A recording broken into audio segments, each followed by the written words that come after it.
Hello అండి. నేను దేవుడి నైవేద్యం కోసం అటుకుల పాయసం చేశానండి. ఈ స్వీట్ ఎంతో హెల్తీ కూడా. ఇది దేవుడి నైవేద్యం కోసమే కాదండి, పిల్లలు కూడా చాలా ఇష్టంగా తింటారు. ఇది బెల్లం, అటుకులు, పెసరపప్పే కాబట్టి హెల్త్‌కి చాలా మంచిది కూడా.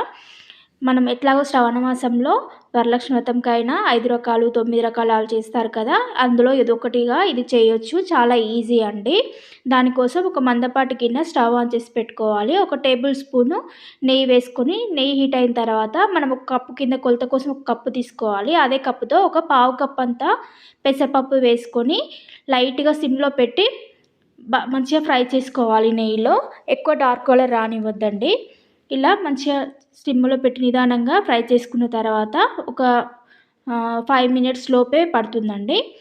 తర్వాత ఇందులో ఒక కప్పు, అలాగే ఇంకొక హాఫ్ కప్పు, అంటే 1.5 కప్పుల అటుకులు తీసుకున్నాను.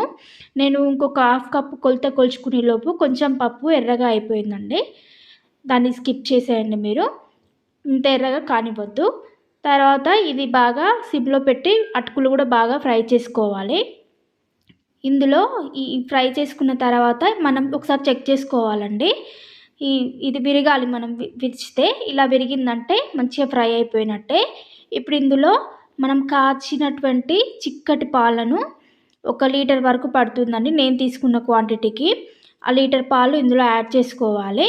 యాడ్ చేసుకొని సిమ్‌లో పెట్టి పెసరపప్పు కొంచెం మెత్తబడేంత వరకు ఉడికించుకోవాలి. పెసరపప్పు ఉడికే వరకు ఇలా సిమ్‌లో పెట్టి మధ్య మధ్యలో మిక్స్ చేస్తూ కలుపుతూ ఉండాలండి.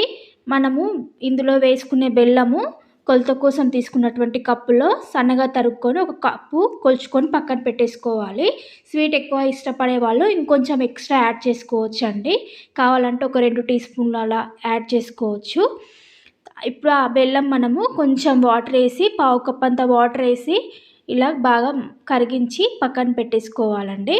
ఇప్పుడు మళ్ళీ కొంచెం నెయ్యి వేడి చేసుకొని, ఒక 2 టీ స్పూన్లంత నెయ్యి వేడి చేసుకొని, కాజు, బాదం, మీరు డ్రై ఫ్రూట్స్ ఏవేవి కావాలో అవి వేసుకొని బాగా ఫ్రై చేసుకున్న తర్వాత పక్కన పెట్టేసుకోవాలి. ఇప్పుడు పప్పు ఉడికిపోయిందండి. ఇప్పుడు ఇందులో మన డ్రై ఫ్రూట్స్ కూడా వేసి కలుపుకోవాలి. ఇప్పుడు ఇది కన్సిస్టెన్సీ చూసారా, చిక్కబడిపోయింది. ఇప్పుడు స్టవ్ ఆఫ్ చేసి పక్కన పెట్టుకున్న తర్వాత ఇందులో మనము బెల్లం కరిగించి పెట్టుకున్నటువంటి బెల్లం పాకాన్ని కూడా ఇందులో యాడ్ చేసుకొని బాగా మిక్స్ చేసుకోవాలండి.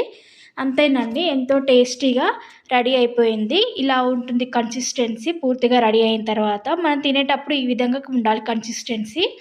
చాలా చాలా బాగుంటుందండి. ఈ వీడియో నచ్చితే మీరు కూడా లైక్ చేసి షేర్ చేయండి.